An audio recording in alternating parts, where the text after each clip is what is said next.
Okay. Sir आता तुम्ही डाएटबद्दल बोलले. तर महिलांनी कोणता डाएट फॉलो करायला पाहिजे प्रेग्नन्सीमध्ये आणि कोणते फूड अव्हॉइड करायला पाहिजे?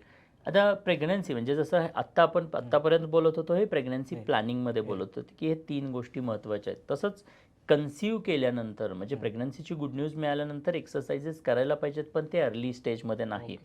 सर्वसाधारण पहिल्या 3 महिन्यांमध्ये जेव्हा ते बाळ किंवा पित्याकडून आलेला तो बीज जेव्हा स्त्रीच्या प्लासेंटाला अटॅच होतो, तिच्या गर्भामध्ये वाढायला लागतो, तो अटॅच होईपर्यंतचा सुरुवातीचा जो 3 महिन्यांचा काळ आहे, त्यावेळेला स्त्रीनं खरं तर फिजिकल एक्सरसाइजेस किंवा एक्झर्शन करायचे नसतात.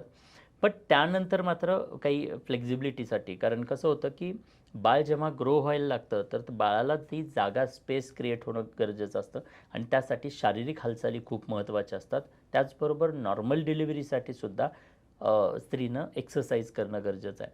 आता हा झाला एक्सरसाइजचा भाग. त्याचबरोबर आहार.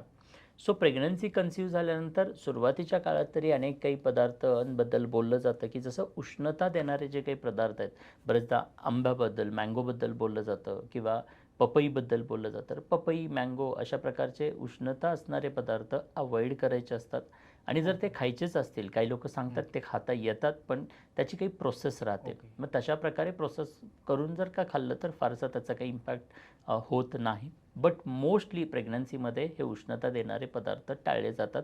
कारण होतं काय, पपई असेल, मँगो असेल, तर या गोष्टींमुळे काही वेळेला मिसकॅरेजेस, मिस अबॉर्शन होण्याची शक्यता असते. ओके. आता हा झाला की टाळण्यासंदर्भात काय? बद्दल बोलतोय आपण. हं. बट योग्य सल्ला म्हणजे हं. कसं असतं की प्रत्येक व्यक्तीची शारीरिक म्हणजे प्रत्येक व्यक्ती वेगळा आहे. वेगवेगळ्या प्रकृती आयुर्वेदामध्ये सांगितलेत. पित्त येस. प्रकृती असेल, वात प्रकृती असेल, कफ प्रकृती असेल. तर प्रत्येक त्या व्यक्तीच्या नुसार त्यांचा डाएट ठरला गेला पाहिजे. सो मोस्टली मला वाटतं की भारतीय महिला डाएटबद्दल अवेअर आहेत. प्रेग्नन्सीची गुड न्यूज मिळाल्यानंतर चांगला आहार, न्यूट्रिशियस आहार, ड्रायफ्रुट्स, फ्रुट्स, लिक्विड्स असणारे आहार शक्यतो वाढवतात, घेतले जातात. आणि मोस्टली प्रेग्नन्सीची गुड न्यूज मिळाल्यानंतर आपल्या भारतात एक चांगली गोष्ट आहे ते म्हणजे मेडिकल कन्सल्टेशन्स घेतले राइट. जातात. मग ती गरीब असो, श्रीमंत असो, कोणतीही महिला असो, बट तिला मेडिकल सल्ला, ॲडवाईस आज अवेलेबल आहे आणि त्यांच्या सल्ल्यानुसार तशा प्रकारचा तो आहार प्रत्येक व्यक्तीनं आपल्या डॉक्टरांच्या कन्सल्टेशननुसार तशा प्रकारचा घ्यायला पाहिजे.